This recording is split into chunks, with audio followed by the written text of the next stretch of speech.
Rieccoci all'appuntamento con il Sindaco Risponde, appuntamento tutti i martedì sera, ve lo ricordo, alle ore 20, 19:30 fino alle 20:30, potete mandare i messaggi nei numeri che tra poco vedrete, eccoli qui per le telefonate 049 80 777 53, per i messaggi 345 334 1171, per l'email sindacorisponde@gruppotv7.com. Vi ricordo che tra l'altro ovviamente inizieremo a seguire, perché anche lì ci sono le domande, che potete farlo anche tramite la pagina iReporter, che la trovate su Facebook, perché siamo in diretta anche lì e siamo in diretta anche in streaming, quindi ci vedono anche in tutto il mondo, e quindi se qualcuno vuole fare delle domande su Padova, anche non da padovani ma che ovviamente interessano la città di Padova, ovviamente ci fanno cosa molto gradita. Allora Sindaco, ho moltissime cose. Uno, oggi come abbiamo già detto è stato al Parco Roccaiete la piantazione di 10.000 nuovi alberi. Abbiamo visto anche lei che cercava, vorrei vedere quell'albero che ha cercato di mettere su, gli hanno dato una mano, presumo. Era sceneggiata questa, però la realtà, qui, stiamo vedendo, è che piantiamo 10.000 alberi a partire sono già partiti da un po' di tempo. Entro il 2022 saranno piantati tutti, spero sia entro la primavera 2022. Sono 10.000 alberi veri, no piantine, alberi. 10.000 abbiamo già piantati, piccoli, più piccoli. Però eccoli qui, sono questi qui, Sindaco. Esattamente, non sono alberi, sono alberi veri. Non solo. Questo è il cinema, tanto per dire, per far vedere. Però sì, sono capace di piantare un albero, so farlo, tanto per essere chiari. Infatti stanno andando molto bene, per fatto i complimenti, bravo, sono abituato, perché a me piace il verde. Visto? Perfetto, no, mica ho detto che non è bravo. No, sto dicendo che è bello piantare 10.000 alberi, è bello vedere cosa stiamo facendo, perché vuol dire, abbiamo messo quasi 3 milioni di euro. Certo, guardi, abbiamo da leggere qui messaggi, telefonate. Allora, abbiamo la telefonata, passiamo prima la telefonata, poi con i messaggi. Pronto, buonasera, con chi parliamo e da dove? Buonasera, Franca, da Ponte di Brenta. Prego, signora Franca. Sì. Allora, volevo dire al signor Sindaco che io abito in un posto dove da anni faccio segnalazioni al comune, alla polizia comunale, ai carabinieri, perché mi hanno aperto qualche anno fa una enoteca proprio dentro casa praticamente.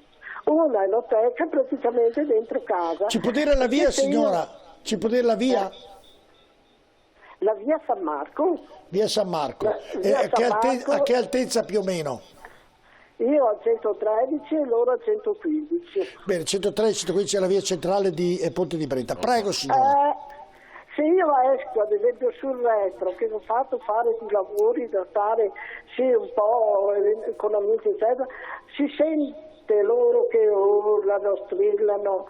Adesso in questo periodo tutte le sere fanno festa perché noi non ci siamo a calmarli, perché noi siamo tutti e tre, marito, moglie e figlia, col Covid, quindi vede che allegria. Bene, quindi cosa chiede il sindaco, signora? Chiedo al sindaco quello che ho chiesto in tanti anni e che non ha mai fatto niente. Chiedo alla sua segretaria, la Roberta, quante volte ho chiamato, quante volte ho detto, anche a Brescia, ma niente. Vabbè, ma cosa chiede? Io chiedo che non ci sia un'enoteca dentro casa mia, che la chiudano, che facciano dei negozi come ci sono in ma quello non si può, signora, quello non si può chiedere che diminuiscono i rumori la sera, che si calmino, però non può. Prego, e se fosse a casa del sindaco si potrebbe naturalmente, no? Che non posso tenere le finestre aperte d'estate.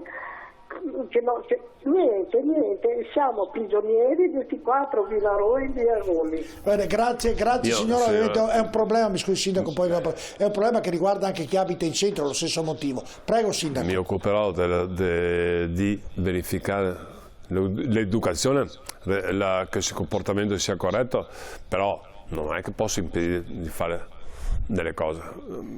Vabbè, daranno un controllo, signore sindaco, Roberta, cercare di vedere se una si delle può. mie assistenti conosce bene il problema, lo verificherò. di fare un lavoro no, io spero, adesso di parlavo anche con l'assessore, che non posso impedire di non fare l'enoteca, ma un comportamento civile, sì, responsabile, sì. educato. Perfetto, andiamo con i messaggi, cominciamo con il primo. Arriva, eccolo qui, vai Elisabetta.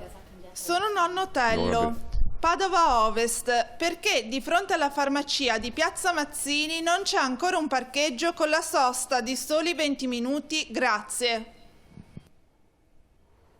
Non c'è o c'è? Non ho capito. No, non c'è.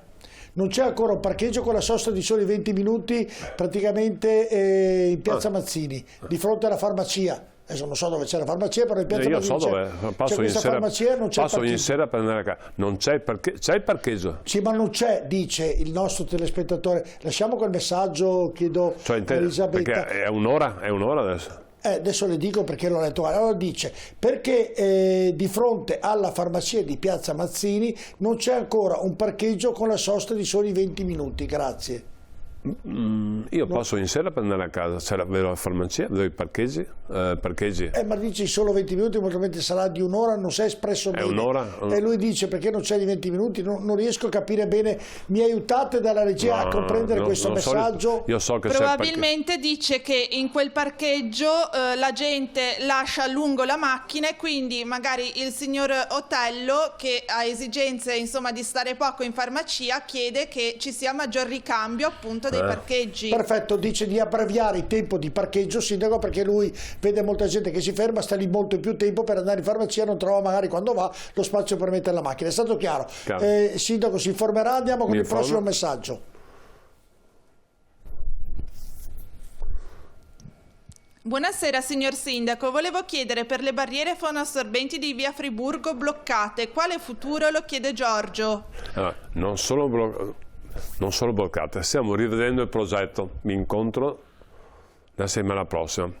C'è una parte degli abitanti, dei residenti, che dice la vogliamo immediatamente, ed è già a budget, è già previsto un termine economico. Nel progetto attuale sarà da battere qualche albero, per cui c'erano gli ambientalisti, giustamente, dicono non cerchiamo di non abbattere gli alberi. Stiamo rivedendo il progetto, cercando di accontentare tutti, però la logica è mettere le barriere fonoassorbenti, questo deve essere chiaro. Questo lo mettiamo, cerchiamo di trovare la soluzione più corretta possibile. Altro messaggio.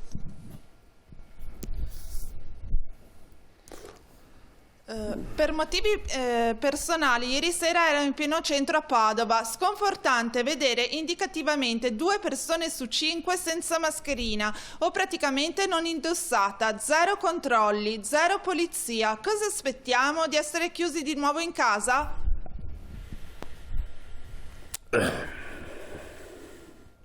Allora, francamente, ieri sera non so a che ora, non so quando, però io vedo che i cittadini, anche il primo giorno stesso, c'erano quasi tutti con la mascherina. Io parlo di giorno, di sera non ho visto. Controlli li facciamo, non solo la polizia locale, lo fa la polizia di Stato, la questura, la finanza. Domani c'è un COSP, vuol dire il comitato di sicurezza col prefetto, tutte le forze dell'ordine, il questore. Ricordo che siamo tutti molto preoccupati di questo. C'è stato il ministro Lamorgese che ha convocato ieri, sono tutti i prefetti, e domani il prefetto di Padova ha convocato tutti i sindaci per porre attenzione a questo problema. Probabilmente prenderemo anche, oltre alla polizia locale, oltre a tutte le forze dell'ordine, prenderemo ulteriormente degli steward per controllare che questo avvenga, perché ne va di mezzo alla sanità. Ha ragione come concetto. Adesso, però devo dire, presi come pubblici ufficiali, come allo stadio? No, solo aspetto educativo. Per cortesia metti la mascherina, per cortesia comportati bene, come sta facendo a Portello e Piazza dei Signori, sono già 10. Dico, per cortesia comportati civilmente, non buttare per terra la bottiglia, non ubriacati, non dare fastidio dopo mezzanotte. Puntiamo sull'educazione, mentre la polizia di Stato, la polizia locale, finanza e carabinieri ovviamente fanno il loro mestiere. Ne prenderemo gli altri anche, in modo tale da è un periodo molto difficile in cui non penso che nessuno si aspettasse questa recrudescenza del della pandemia. Siamo al 92%, siamo una città record, 92% di persone vaccinate. Nonostante questo, la crescita della pandemia... Speriamo si fermi. Prego? Speriamo si fermi questa crescita. Si ferma solo con 2 sistemi. 1, vaccini. 2, con mascherina e igiene personale. Comportamento del genere. Andiamo, ne abbiamo ancora, ricevete messaggi perché mi sfuggono dopo la spiegazione del sindaco, la risposta del sindaco. Vai. Signor Sindaco, riguardo al già noto problema della potatura delle piante in via Monte Alto a San Daniele, vorrei ringraziare per la sollecitudine della segretaria che mi ha contattato per ben 2 volte, ma il settore verde è completamente assente. Suggerisco un numero WhatsApp per avere immagini in tempo reale. Grazie e buonasera.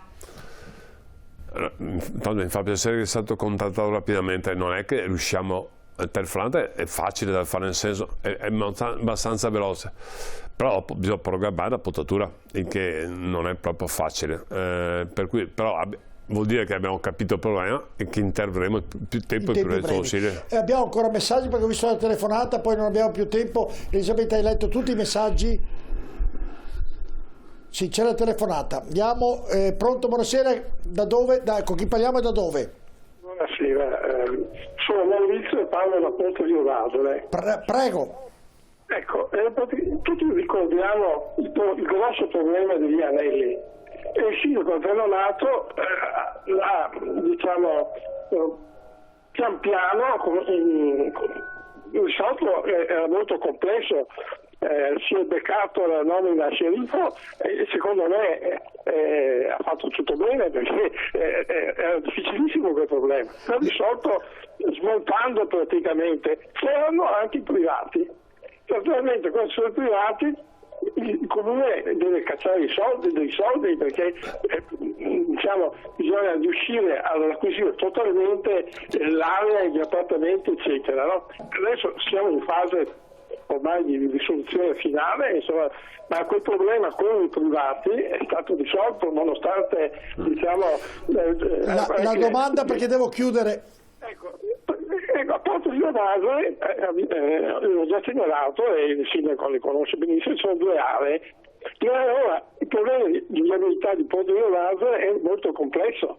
Certo, in 50 anni non è mai stato risolto perché è molto complesso. Ci sono le aree dei privati, che tra l'altro c'è anche l'amianto, no? Che c'è stata una manutenzione l'anno scorso di una parte 10 anni fa, però voglio dire, finché il comune non si metterà come Zenonato quella volta di busto buono a smontare questi problemi, cioè anche risolvere il problema di dare una spinta ai privati o di acquisire una parte di queste aree, la viabilità, a parte un ponte che mi pare che si voglia fare, diciamo, eccetera, non sarà mai risolta. Bisogna, diciamo, mettere mano al portafoglio, purtroppo. Non sarà fatto, il fatto vero che in 50 anni non è mai stato fatto, però è un quartiere periferico, d'accordo, ma diciamo è tutto, non è che si faccia molto, insomma, c'è il capolinea del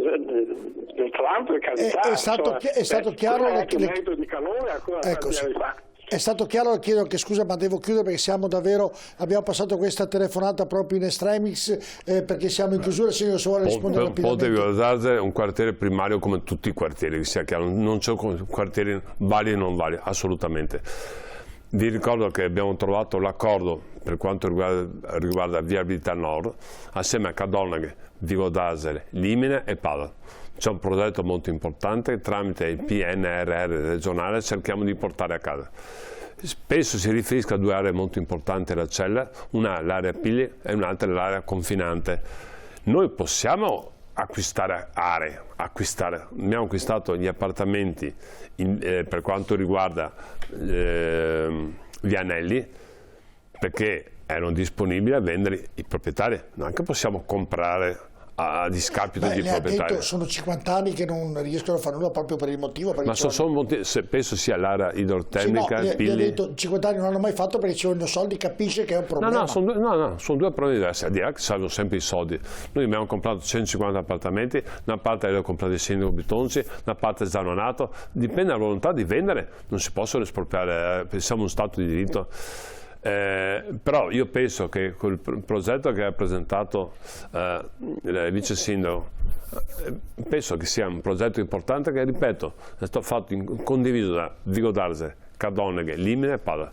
Penso che questo potrebbe cambiare, non domani, potrebbe cambiare la viabilità. Appuntamento, vi ricordo, domani sono aperte le prevendite, scusatemi, le vendite per scusate, avevo anche i telefoni che sono per i messaggi, non abbiamo più tempo da mandare in onda. Allora, vi ricordo che abbiamo l'appuntamento del 14 di dicembre, martedì, al Teatro Verdi che vedrà protagonisti Robby Facchinetti con la sua band e con un'orchestra di 50 elementi dove suoneranno tutte le canzoni dei Pooh, eccola qui vedete, e anche le novità in anteprima. Ovviamente tutto questo in beneficenza per l'isola che c'è. Noi ovviamente siamo partner di questo evento, ci saremo anche noi ovviamente in quella serata. Potete da domani acquistare i biglietti proprio direttamente al Verdi, mi raccomando acquistateli perché tutto il ricavato verrà devoluto in beneficenza all'isola che c'è. Vi ricordo tra poco l'informazione di TV7 Triveneta, domani TV7 non Match, scusate, siamo allo studio di Match,